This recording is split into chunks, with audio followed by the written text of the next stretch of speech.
אנחנו רוצים לעשות עכשיו זה לעשות איזשהו פאנל קצר שיעסוק בעצם בלבטים של פרסום בעברית ובאתגרים ובערך של פרסום בעברית, גם אתגרים מוסדיים וגם אתגרים אחרים. With great permission we will do that in Hebrew as well. מאחר שלא חשבנו שזה הגיוני לעשות את זה באנגלית.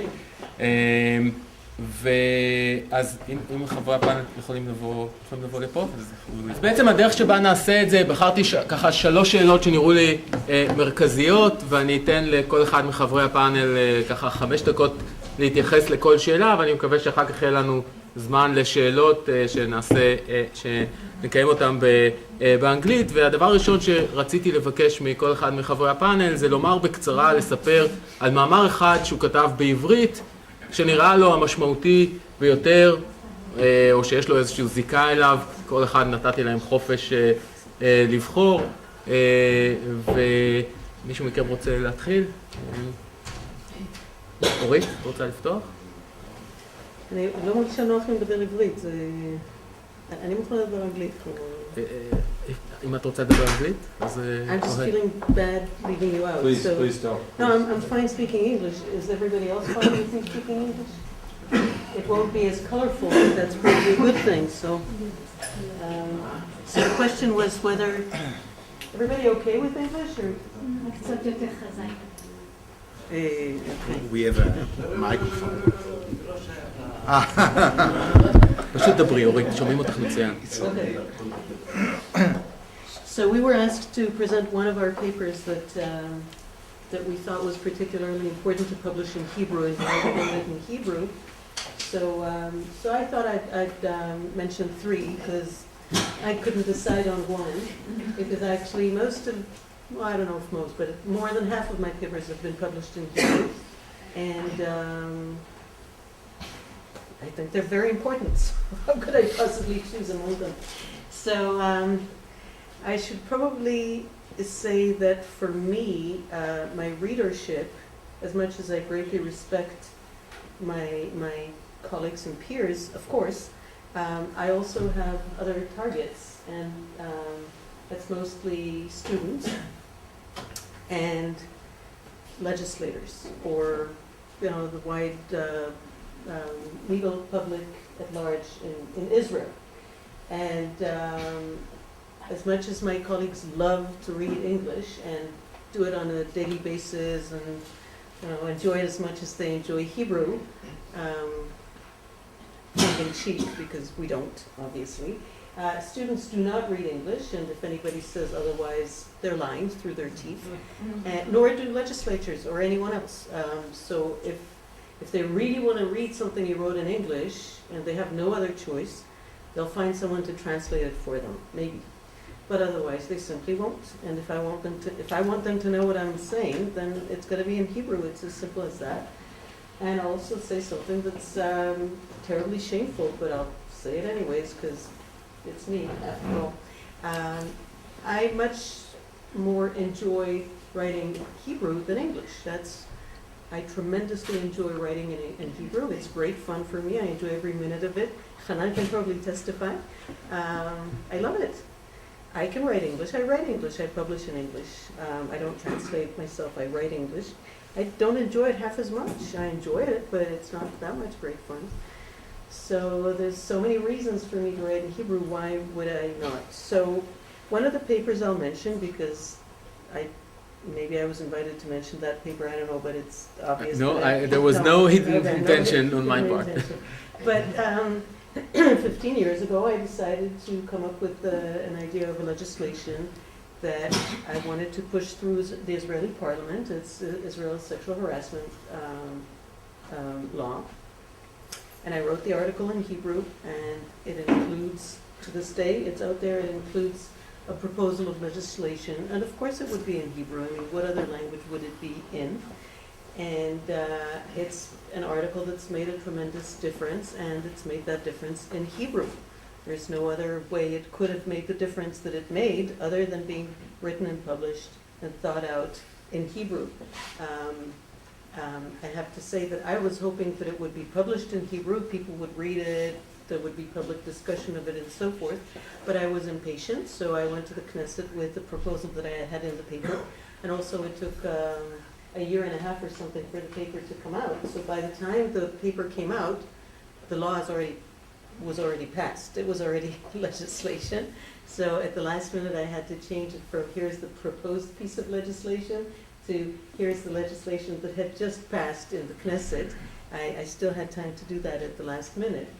But I think that's as good a reason to publish in Hebrew as they come. And I've done that a couple of times since in Hebrew. Haven't been as successful, haven't been able to push legislation through Parliament. But if I want to propose Hebrew legislation in Hebrew, in Israel, what other language would I want to do it in? I mean, I think that goes without saying. So that's one thing. Another article that is one of my most forgotten ones, so much so that I've forgotten about it, but I still think it's important, was I wanted to bring to people's minds the problems with using a certain Hebrew term that's in the rape law, and that's the term be'ilah. And so I wrote an article, it's as old, it's about 15 years old too, called Ve'im Ba'al Kana, which is a quote from the Talmud, which sheds a very certain type of light on this term that is to this day in our rape law. It's an ancient term. It goes thousands of years back, and it carries a very, very heavy baggage with it.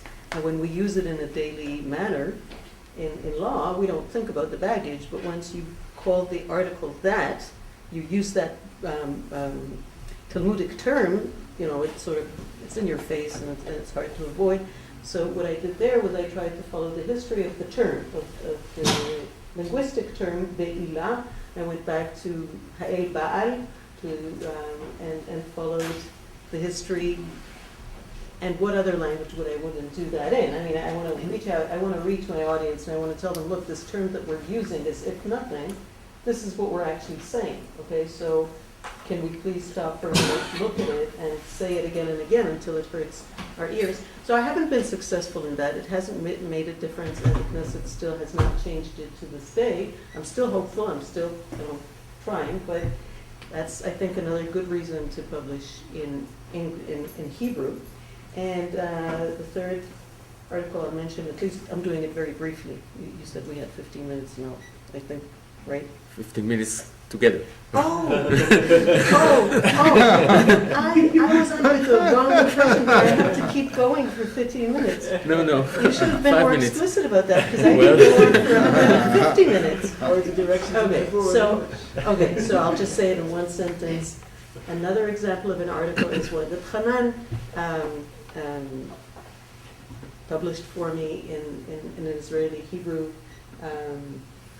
publication, Tarbut Demokrati, which is about the roots and the different meanings of the word kavod, because that to me is the most urgent constitutional issue that we need to think about seriously in an Israeli non-existent unwritten constitution. And again, the only language to write this article in is Hebrew, and the audience is everyone that will not read it in English. And I'm deeply sorry about my misunderstanding. I thought that I had to keep going. Sorry. No problem. Okay, God, then you can decide whether you want to speak in Hebrew or No, English. I'll talk in English, but maybe later on we have an opportunity to talk more generically about indexation and search engines, because I want to use this opportunity to have a few reflections about it. But so most of my publications are actually in English. In books it's probably 50-50, in articles probably 65, even more, 70% in English. However, one of the articles in Hebrew that I never translated, usually I'm inclined to write it in English and maybe to translate it to Hebrew, would be an article about Municipal Elections Committee 1998. It was injunction against Shas. I don't know if Greg knows. Shas, it's a basically ultra-Orthodox Mizrahi political parties. The elite would be ultra-Orthodox rabbinical authorities, and the constituency, about 65%, would be observant Mizrahi Jews. And Justice Matza, who headed the election committee, issued injunction, actually developing a legal argument about what is bribe and what is rationality in municipal elections. So the whole article is about what is bribe and what is rationality in a multicultural setting when different cultures would provide and generate completely different cultural understandings and interpretation to what is bribe and what is rationality. Retrospectively, why I didn't translate it into English, it was published in דיוני משפט because much of that was about local knowledge. And I think that it's very difficult to sincerely publish an article which is really drilling into local language, local knowledge, and to publish it in English, at least at the first stage. So heretofore I've never published it into English because I had this bizarre feeling that nobody really who is outside of Israel would understand it. So the article is still in Hebrew, and I love it. I mean, it's one of the articles that I really enjoy to write, and I think that it requires a lot of local knowledge about local culture in order to understand it, so I never really translated it into English. להתחשב במהות האירוע וגם בשביל לגוון אז אני מדבר בעברית, אבל איתה יוכל לעזור ותרגום עיקרי הדברים לגרג. כתבתי המון מאמרים בעברית, אני חושב משהו כמו 50, שזה בערך 2/3 מהמאמרים שכתבתי בכלל, והמאמר שהכי חשוב לי עדיין, מן הסתם המאמר הראשון, אגב, הוא היה המאמר השני שפורסם, לא זוכר אפילו למה, אבל המאמר הראשון, אפילו מצאתי את החוברת, זה מנובמבר 1987, באותו חודש מלאו לי 24. האמת היא שאת המאמר הזה בעצם התחלתי לכתוב בשנה א'. הייתה איזושהי עבודה במשפט חוקתי, צץ אצלי איזשהו רעיון, זה לא היה, המאמר נקרא שפיטות בבית המשפט הגבוה לצדק, העבודה הייתה משהו שקצת קשור בכלל לתחום המחקר של איתי, וזה ביקורת שיפוטית על החלטות הכנסת, ואז צץ אצלי הרעיון, ועד שכתבתי ועד שאיבדתי, ונתתי לקרוא לאיזה פרופסור שאמר לי שזה היום ונורא בהם באיזה שום חידוש, שזה ייאש אותי לאיזה תקופה של שנה. ואז חזרתי לזה, בסופו של דבר, אז המחקר גם היה נורא קשה, זה לא כמו היום, עשיתי מאמצים אדירים להשיג כל מיני פסקי דין של בית המשפט העליון שלא פורסמו. היה דבר כזה, פסקי דין של בית המשפט העליון שלא פורסמו, ואיך ידעתי שהם קיימים, משום שהם הוזכרו בפסקי דין שכן פורסמו. אז צריך להגיש כל מיני שאילתות להרחיב בית המשפט העליון, בסופו של דבר המאמר הזה פורסם, אגב עיינתי בו עכשיו, היום בטח הייתי כותב אותו קצת אחרת, אבל הוא לא רע לדעתי, אבל הוא לא יקר לי רק משום שזה המאמר הראשון. אני חושב שבסופו של דבר כמעט כל מה שכתבתי מאז בצורה כזאת או אחרת זה פיתוח או יישום של הרעיונות הראשונים שלי מאז, וגם משום שהמאמר הזה זה אולי אחת הסיבות בבחינתי למה לכתוב בעברית.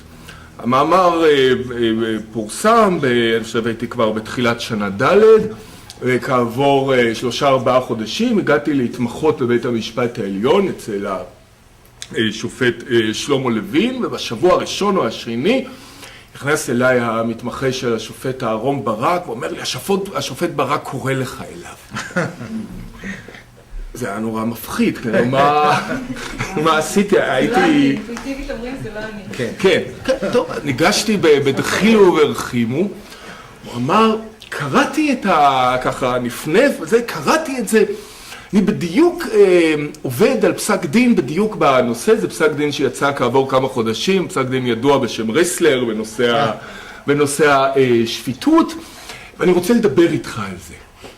התחיל לשאול אותי כל מיני שאלות, ואחר כך, מדהים מבחינתי, הזכר את המאמר בפסק הדין אפילו כמה פעמים, וכתב בפעם הראשונה המאמר המצוין, וזה סיבה לפרסם מאמרים בעברית.